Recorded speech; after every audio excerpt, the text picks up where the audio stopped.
প্রত্যেকেই যারা কৃষি নিয়ে ভাবেন, কৃষির সাথে সরাসরি অথবা ইনডিরেক্টলি রিলেটেড রয়েছেন, তারা সকলেই যতভাবে আছেন, আমি তাদের সকলকে আমার সহকর্মী বলে মনে করি এবং এটাই বাস্তবতা। আমরা হয়তো এক একজন পেশাগত কারণে অথবা নিজেদের কমিটমেন্টের কারণে এক এক জায়গায় এক এক অবস্থান থেকে এগুলো আমাদের স্ব কার্যক্রম দায়িত্বগুলো পালন করে আসছি।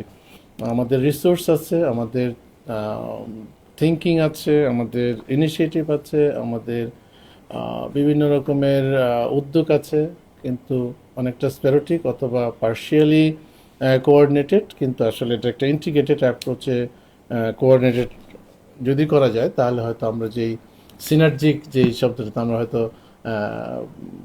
পাঁচে পাঁচে আমরা 50 পেতে পারি, আমাদের এমডি মহোদয় যেটা বললেন। আমি যে জিনিসটা ব্যক্তিগতভাবে মনে করি যে agriculture is the only sector, I repeat, মানে agriculture is the only sector to me at least, যেটা দিয়ে আসলে আমাদের বাংলাদেশের ওভারঅল ইকোনমিকে ফ্লাই করানো যায়। এবং agriculture sector can act, not even may act, can act as a runway for the overall development of our economy. এটা আমার বিলিভ। এখন আমরা যে যত কথাই বলি, যে যেভাবেই দেখি না কেন, আমার ছেলেকে আমি কৃষি না বানাই বা যেভাবেই হোক, বাস্তবতা এগুলো এখনকার আমাদের যে সোশিও ইকোনমিক কনটেক্সট এবং আমাদের ডেমোগ্রাফিক যে ট্রেন্ড ওভারঅল, এবং সেখানে আমাদের যে স্কিল নলেজ এবং আমাদের ওভারঅল ওয়ার্ল্ডের যেই অ্যাডভান্সমেন্ট, সেখানে আমাদের যেই সীমাবদ্ধ ডেমোগ্রাফিক স্ট্রেংথ, এটা আমি বলবো, আমরা সবাই এটাকে ডেমোগ্রাফিক ডিভিডেন্ড বলতে চাই। এটা শুধু বয়সের সংজ্ঞা দিয়ে আমরা ডেমোগ্রাফিক ডিভিডেন্ড ভাবি, আমরা সবাই স্তুতিও বলি, কিন্তু আসলে যদি এই ডেমোগ্রাফিক ডিভিডেন্ড যদি আমরা সত্যি কথা ডিভিডেন্ড হিসেবে পেতে হয়, তাহলে আসলে আর কোনো মিনস দিয়ে, অন্য কোনো ইন্ডাস্ট্রি দিয়ে আসলে এদেরকে আমাদের যেই স্কিলের যে অবস্থা, নলেজের যে অবস্থা, কমিটমেন্টের যে অবস্থা, সোশিও ইকোনমিক অ্যান্ড পলিটিক্যাল যে কনটেক্সট, সব মিলে যদি আমরা ভাবি, এটা আমার নিজের ব্যক্তিগত মতামত, যে তাহলে আসলে demographic dividend May turn as a cards for the country. এবং যত রকমের অনিয়ম এবং শর্টকাট পথ আমরা বিভিন্নভাবে দেখছি বা বাস্তবতা আমাদের এই, মানে আমরা পরিবেশও ক্রিয়েট করতে পারি, দ্যাটস ডিফারেন্ট স্টোরি। বাট আমার যেটা কথা হচ্ছে যে না, আমি যদি সর্বোচ্চ এফোর্ট দিয়ে একদম আইডিয়াল একটা পারফেক্ট সিচুয়েশন যদি আমি এখন কল্পনা করি যে আমাদের দেশে ওভারনাইট চলে আসছে, আলাদিনের চেরাগের মতো করে হলো, তাহলে কিন্তু আপনি এই দেশকে অন্য কোনো ইন্ডাস্ট্রি দিয়ে ওভারনাইট চেঞ্জ করতে পারবেন না বলে আমার বিশ্বাস, এবং এটি ফ্যাক্ট। কারণটা হচ্ছে আমার যেই স্কিলের যেই অবস্থা, আমার যে একাডেমিক এবং অন্যান্য যেই সার্বিক পরিস্থিতি, এখানে যদি আমাকে ডেভেলপ করতে হয়, এটা একটা বেস ওয়ার্ক লাগবে, যেটা অনেক আগে হওয়া উচিত ছিল বলে আমার ধারণা। সেটা আমরা করতে পারি না। আমাদের গার্মেন্ট ইন্ডাস্ট্রি লাস্ট 40 ইয়ার্স ধরে আমাদের নাম্বার ওয়ান ইন্ডাস্ট্রি হয়ে আছে। এগেন আমি যদি জিজ্ঞেস করি আমাদের এখানে কয়জনের বাচ্চা যাদেরকে আমরা মনে করি যে তারা গার্মেন্টস ইন্ডাস্ট্রিতে তারা তাদের ক্যারিয়ার ডেভেলপ করুক, যেমনটা না এগ্রিকালচার হচ্ছে, তাইলে এই 40 ইয়ার্সের যে এগ্রিকালচার আর গার্মেন্টস ইন্ডাস্ট্রির যেই ইকোনমিতে তাদের রোল আছে, সেগুলো নিয়ে আমি অন্য কথা যাচ্ছে না। বিকজ আমি একটু, যেহেতু আমার পিএইচডি আসলে বলার উদ্দেশ্য হচ্ছে যে বোঝানোর জন্য, sorry I am not exposing myself, যে আমার এক্সপোর্ট এবং কম্পিটিটিভনেসটা আমার কাজ ছিল। এবং আমার মাস্টার্সের একাধিক, আমি যে ইউকেতে অস্ট্রেলিয়াতে যেটা মাস্টার্স প্রোগ্রামে আমার রিসার্চের ইস্যু ছিল foreign direct investment honours. So যেহেতু আমি বিজনেসের ছাত্র, investment and export, that's the two basic thing for the business as a whole. তো আমি দুই দিকটাতে একটু দেখার চেষ্টা করেছি পারপাসফুলি, যেহেতু আমি পলিসি লেভেলে কাজ করছি বা করবো এরকম একটা ভাবনা থেকে। তো আমার বলার উদ্দেশ্য হচ্ছে যে আমি যেটা দেখতে পেলাম যে আমরা ইনভেস্টমেন্ট যদি আমাকে আনতে হয়, একটা মানে ইকোনমি ডেভেলপমেন্টের জন্য একটা বড় মিনস যদি আমরা সেভাবে দেখি, অথবা আমরা যদি এক্সপোর্টকে বাড়াইতে চাই, তাহলে যেই একটা ক্লাইমেট অ্যান্ড কনজেনিয়াল একটা অ্যাটমসফিয়ার থাকার কথা, পটেনশিয়ালিটিস, সেইখানে কিন্তু আমাদের যে অনেক বিষয়, ফ্যাক্টরস অফ প্রোডাকশনসের অনেক বিষয় আছে, আমি অত ডিটেলে যেতে চাই না। তো তাহলে সেগুলোকে আমি আসলে কতটা কম্পিটিটিভ আমার জন্য, এবং হাউ ফার আমি কম্পারেবল কান্ট্রিজগুলোর সাথে আমার কম্পিটিটিভনেস এবং কম্পারেটিভ অ্যাডভান্টেজ আসলে আমার কতটুকু আছে। This is one aspect. তা আমার উইদিন দি আমার একটা খুবই ইগনোর করে ডোমেস্টিক মার্কেটটাকে ইগনোর করে আমরা এক্সপোর্টকে বেশি ওভার এমফাসাইজ দিয়ে থাকি কখনো কখনো। এখন আমরা বুঝতে পারি না হয়তো কখনো কখনো যে আসলে একসময় ইকোনমিক্সের মেন কনসেপ্টই ছিল যে import substitution, whatever capacity we do have, that was a wrong concept again established at one point with due regards to the economics the then time. তো তারা আমরা মনে করেছি যে যাই হোক আমাকে ইম্পোর্ট সাবস্টিটিউশন করতে হবে, যে কোনো ইন্ডাস্ট্রিয়ালাইজেশন চাইতে হবে এনি লেভেলের। আমরা we are not ready for that again. So আমি অত ডিটেল করবো না, যেটা বলতে চাই যে তাহলে আমরা যে জিনিসটা পাচ্ছি না আসলে, যে আমার কিছু বেসিক নিড তো ডেফিনেটলি আছে। তো আমাদের ফুড হচ্ছে আমার বেসিক নিডস, ইটস আমার we do have that domestic market and demand একেবারেই ব্রড ডেলাইটের মতো করে আছে। তাহলে আমরা হোয়াই নট যে আমরা এটাকে ফোকাস করি, যেটা আমি চিন্তা করছি as a student of business. আমরা দুইটা বিষয় ভাবতে পারি, মানি রোলিং, ইন্ডাস্ট্রিয়ালাইজেশন। আমার যেটা করতে হবে সেটা করতে হলে আমি domestic market which is fixed এবং আমার স্ট্যান্ডার্ড আছে, আমাকে এত এফোর্ট দিতে হচ্ছে না। তাহলে এইটাকে আমার কীভাবে আমি ইকোনমিকে এখানে কন্ট্রিবিউট করবো এগ্রিকালচার দিয়ে, আমি ইম্পোর্ট সাবস্টিটিউশন চাই, আমি আমার মার্কেটের যে মোবিলিটি সেটাকে বাড়াতে চাই, মানে এগ্রিকালচার নিয়ে আমি কথা বলতে চাচ্ছি, আমি ফোকাস করছি এখন এগ্রিকালচার নিয়ে। তাইলে আমাকে অ্যাওয়ারনেস ডেভেলপ করতে হবে, সেই স্কিলটা ডেভেলপ করতে হবে। সেটার জন্য যে রকমের টেকনোলজি দরকার, আমাকে আমার অ্যাফোর্ডেবিলিটি এবং আমার টেকনোলজিকে অ্যাডাপ্ট করার ক্যাপাবিলিটি দুইটাকে মিলে প্যারালালি এবং একসাথে করে কিন্তু আমাকে এই জিনিসটা করতে হবে। যেখানে আমাদের কিছু গ্যাপ ল্যাপসেস আছে বলে আমি একটু মানে নন টেকনিক্যাল পার্সন হিসেবে আমি ব্যক্তিগতভাবে ফিল করেছি।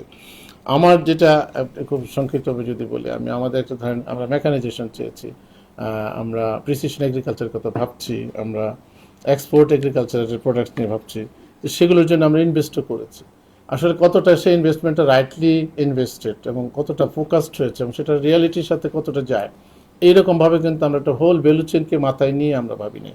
তা এই কারণগুলো মিলানোর কারণে কিন্তু আমাদের অনেক ইনভেস্টমেন্টটা মানে আন্ডার ইনভেস্টমেন্ট হয়েছে, মানে আউটপুটের আউটকামসের বিবেচনায়, অথবা রংলি ইনভেস্টেড হয়েছে টু সাম এক্সটেন্ট সামটাইমস।